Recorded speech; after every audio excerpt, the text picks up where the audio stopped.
Off the coast of North Carolina, there is a long ribbon of sand that modern maps call Hatteras Island. The 16th century called it Croatoan. Archaeologists are cutting into it right now, down into refuse pits where two different worlds lie discarded together in the same ground.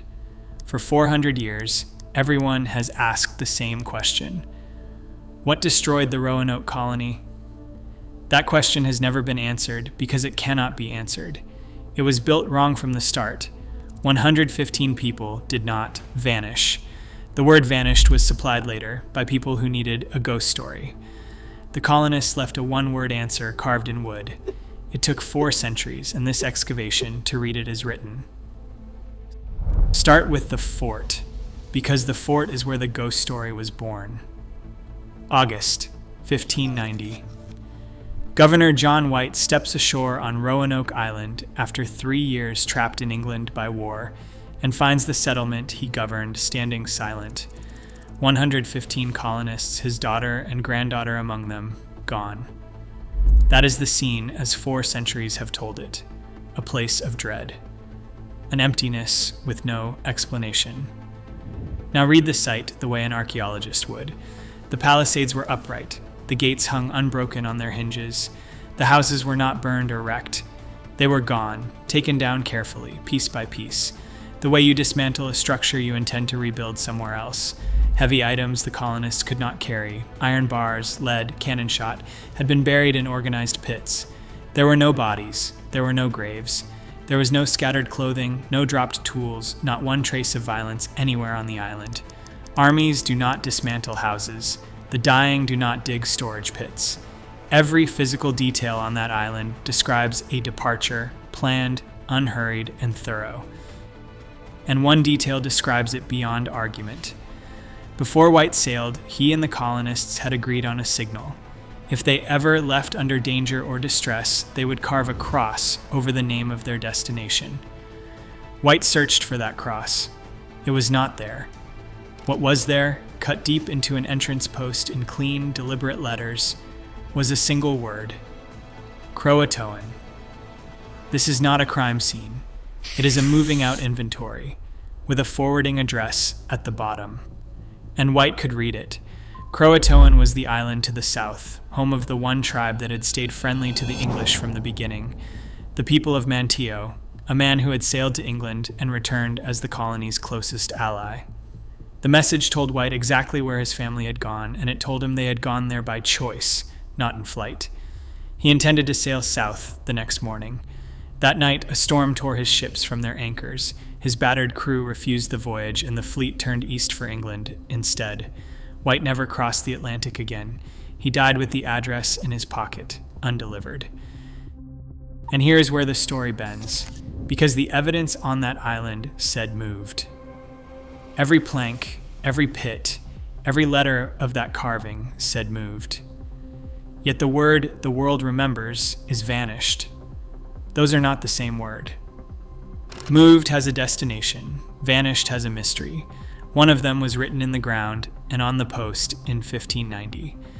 The other one came later, supplied by people an ocean away who never saw the site, repeated until it hardened into the only version anyone knew. So before this story can go where the carving points, it has to deal with a different question first. If the colonists never vanished, then somebody, somewhere, had to invent the vanishing. And somebody did. Nobody standing on Roanoke Island in 1590 used the word vanished. White read the carving as a destination, wrote it down as a destination, and spent his remaining years trying to reach it. The vanishing was manufactured afterward, and it was manufactured the way most ghost stories are, by distance, by dead witnesses, and by the stories that rush into a silence when the facts go home unexamined. Consider the theories that filled it. The first was massacre, hostile tribes slaughtering the colony and dragging the bodies away. But slaughter leaves marks. It leaves burned timber, broken gates, arrowheads in walls, and above all, it leaves the dead. This ground has none of that. And no attacker in recorded history has paused after a massacre to neatly disassemble the victims' houses and bury their iron in pits.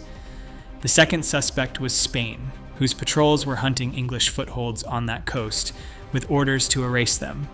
Spain had ships, soldiers, and motive. Then the Spanish archives were opened, and the theory died in the strangest way possible. Years after 1590, Spanish records show their captains still searching for the English colony. They could not report destroying a settlement they could not find. The colony's greatest enemy was as confused as everyone else. The third theory was starvation, disease, a slow withering on a sandy island. But the dying do not pack. Starvation leaves graves, and there are no graves. Each theory fails on the same evidence, and each one quietly requires the word vanished to stay alive, because each one is an answer to what destroyed them, and nothing destroyed them. Then, centuries later, the manufactured mystery got its industrial phase. In 1937, a stone surfaced in North Carolina carrying an inscription supposedly cut by Eleanor Dare, White's own daughter, telling of death in the wilderness. The nation was electrified. More stones followed, then dozens more, nearly 50 across several states, an ever-expanding saga written on rock. Scholars engaged, newspapers ran headlines, then journalists pulled the threads, and the threads came apart. The language contained words no Elizabethan woman would have used. The discoveries traced back to sources with everything to gain. The Dare stones were exposed as fakes, and the embarrassment poisoned the field for decades.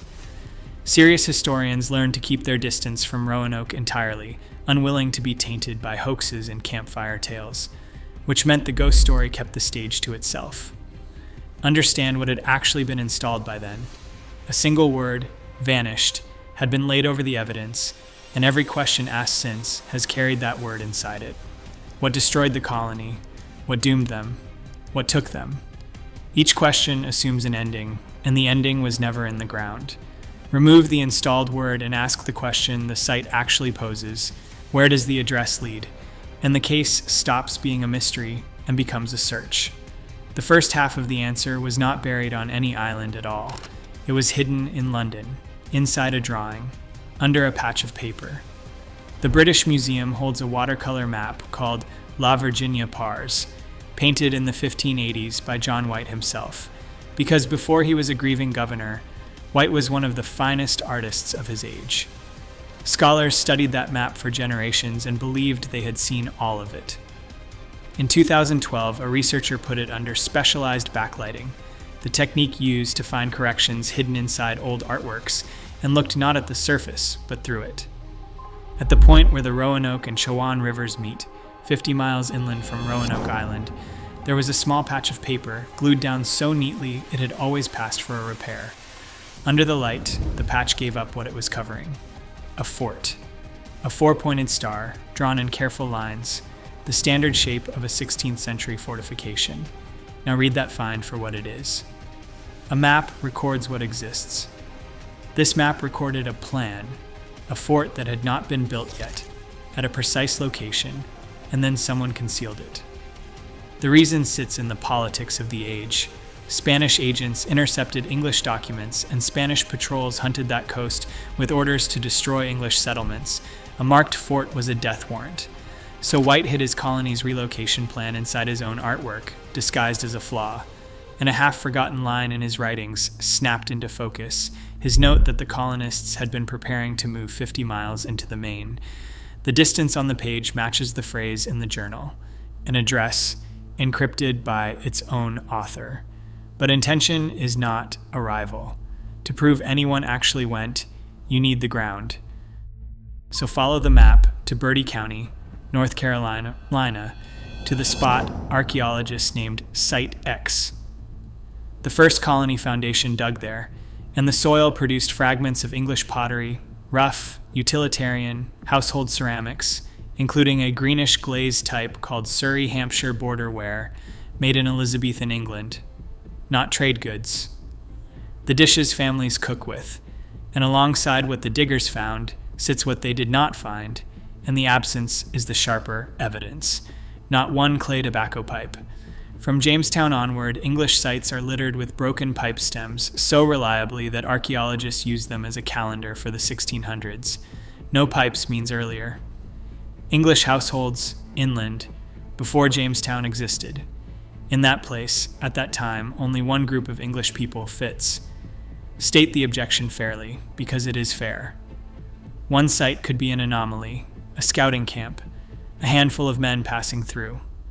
Then the Foundation confirmed Site Y, a second, separate Elizabethan site in the same region, and published the excavation data with the University of North Carolina Press.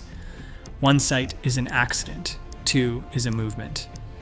Half the colony's forwarding address confirmed in broken dishes and empty soil, but only half, because the word on the post did not point inland. It pointed south, toward the island where the trenches are open right now. Hatteras Island is the hinge of that coastline.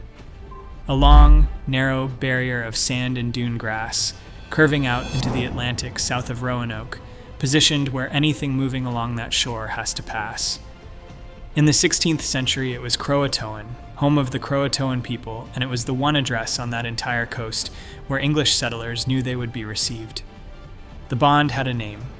Manteo, a Croatoan man who had crossed to England, lived among the English, learned their language, and returned as the colony's closest ally. When the settlers cut that word into the post, they were not being cryptic. They were naming the single place where survival had a standing invitation. And for 400 years, there were people who said exactly that. The oral traditions of the region's native descendants, including the Lumbee and the families tracing themselves to the Croatoan, held a consistent account across the generations. The English never vanished. They came to us. They married into our families.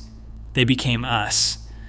Some traditions pointed to English surnames and gray eyes appearing in native communities long before any other English contact could explain them. Mainstream scholarship filed all of it under folklore, the stories people tell to feel closer to the past. Oral history, the argument went, was not evidence. Now go to the trenches. Beginning in earnest through the 2024 and 2025 research seasons, archaeologists digging on Hatteras have been opening refuse pits, the buried garbage of daily life, and the pits hold two worlds in one layer. Native pottery sitting directly alongside 16th century English tools, the rusted hilt of an English rapier, worked pieces of European copper, not in separate strata, one culture replacing another, together, discarded in the same ground at the same time. Read that the way the discipline reads it, because garbage is behavior. If the English had been conquered, their goods would appear as plunder, stripped, scattered, curated by the victors. If the two peoples had merely traded at arm's length, English objects would show up rare and precious, kept, not thrown away. Instead, English and native belongings went into the trash together, casually, as ordinary household waste. Nobody throws away treasure. You only discard the things your daily life is made of. These pits are not the record of a battlefield, and they are not the record of a trading post. They are the record of a shared kitchen, two peoples cooking at the same fires, raising children in the same settlement, generating one household's garbage. The carving on the post was a forwarding address. The pits are the return address, proof of arrival written in the most honest medium a civilization produces, the things it throws out. The scholars who dismissed the traditions were wrong. The families had been carrying the answer the entire time. But be precise about what a refuse pit can prove. Cohabitation, yes. Shared ground, shared meals, shared years. What it cannot prove is descent. For that, the evidence has to come out of the living. Every archive a civilization builds can be destroyed. Paper burns, stone erodes, wood rots into the soil. The one archive that survives everything is carried in the body, copied forward through every generation of every family. If the Roanoke colonists truly married into the native communities, their descendants did not go anywhere. They are alive now, walking around with 400-year-old evidence inside their cells. That is the premise of the Lost Colony DNA project, led by the genetic genealogist Roberta Estes, and its method rests on how inheritance actually travels. The Y chromosome passes from father to son, nearly unchanged, tracking surnames down the male line like a signature. Mitochondrial DNA passes from a mother to all of her children, an unbroken maternal thread. Autosomal DNA, the shuffled remainder, scatters fragments of every ancestor across a family tree. Read together, these three records let researchers trace living people backward toward ancestors who left no gravestones and no paperwork. The project sampled families across the Carolina region, concentrating on communities around Hatteras with old roots and old traditions of colonist descent, and compared the results against documented English lineages of the Elizabethan era. One participant stands out. He is known publicly only as Mr. Brown. His Y chromosome matches a documented English lineage dating to the Tudor period, the very era of the Roanoke voyages. And his surname appears on a specific piece of paper, the original manifest of the 1587 colony, which lists two men named Henry Brown and William Brown among the 115. A living Carolina man carrying Tudor-era English blood, wearing the same family name as two of the lost colonists. Now state the objection at full strength, because this exhibit cannot carry the case alone. A surname and an Old English lineage cannot, by themselves, distinguish a Roanoke ancestor from some later English arrival who happened to share the name. Genetics gives probabilities, not photographs. If the DNA stood by itself, the skeptics would win, and they would deserve to. So run the scorecard honestly, the way the evidence actually sits. The hidden fort on White's map proves intention, not arrival. The pottery at Site X and Site Y proves English presence inland before Jamestown, not identity. The Hatteras pits prove cohabitation, not descent. The DNA suggests continuity, not certainty. Each line of evidence survives one kind of scrutiny and stumbles on another. That is what real historical evidence looks like, and anyone offering you a single clean proof is selling something. But now look at the shape underneath all of them, because the shape survives everything. A concealed relocation plan. English households at the planned destination. English belongings in native kitchens at the carved destination. English bloodlines surfacing in the descendant communities of both. 4 independent lines, none depending on the others, and every one of them describing the same process from a different angle. Not a disappearance, an absorption. Which leaves only one thing to do with the story of Roanoke. Tell it the way it actually happened. Run the chain once, complete the way it actually happened. 1587. John White sails for England to fetch supplies, expecting to return within the year. War with Spain closes the Atlantic behind him. On Roanoke, the colonists wait. The food thins. The ships do not come. Relations with some mainland tribes turn hostile, and season by season the truth settles in. Their governor is not coming back, and their empire has forgotten them. So they did not panic, and they did not die. They executed a plan. They took their houses apart, timber by timber, buried the iron they could not carry, and split their strength by design. One party moved inland, up the rivers, to the junction their governor had marked and concealed on his own map, the ground we now call Site X and Site Y. Another went south, to Croatoan, to Manteo's people, the one alliance on that coast they could trust with their lives. And on the way out, they carved the agreed forwarding address into the post, with no cross above it, because there was no distress. Nothing about that morning was a vanishing. It was a relocation, recorded by its own participants. Then came the part no one carved anywhere because it happened too slowly to notice. The English families and the native families shared ground, shared kitchens, shared years. They married, their children married. And within a few generations, the bloodlines had blended past separating, English inheritance dissolving into the communities that had taken them in, until no line could be drawn through any living person. Yet the stories survived the blood. The surnames survived. The gray eyes surfacing in Carolina. Families survived, carried down alongside the tradition that said, the English came to us and became us. The identity outlived the biology by centuries. Sit with that sentence, because it is the answer to the whole riddle. The thing everyone spent 400 years hunting, an intact English colony, hidden somewhere, waiting to be found, had stopped existing as a separate thing within 2 generations, not because it was destroyed, but because it succeeded. Survival, for those 115 people, meant ceasing to be a colony at all. Now come back to the island where this story started. The trenches on Hatteras are open right now.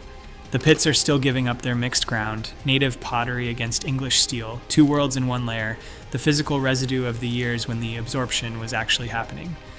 This is why the question was built wrong from the beginning. Vanished assumes an ending, a point where 115 stories stop. The ground records the opposite, a beginning, the first generation of something new taking shape in the sand. They were not massacred. They were not starved. They were not taken. They were what a stranded colony turns into when the ships stop coming and the neighbors say yes. The mystery of Roanoke was never where the colonists went. The carving answered that in 1590. The mystery is why we kept asking. The excavation on Hatteras is not finished.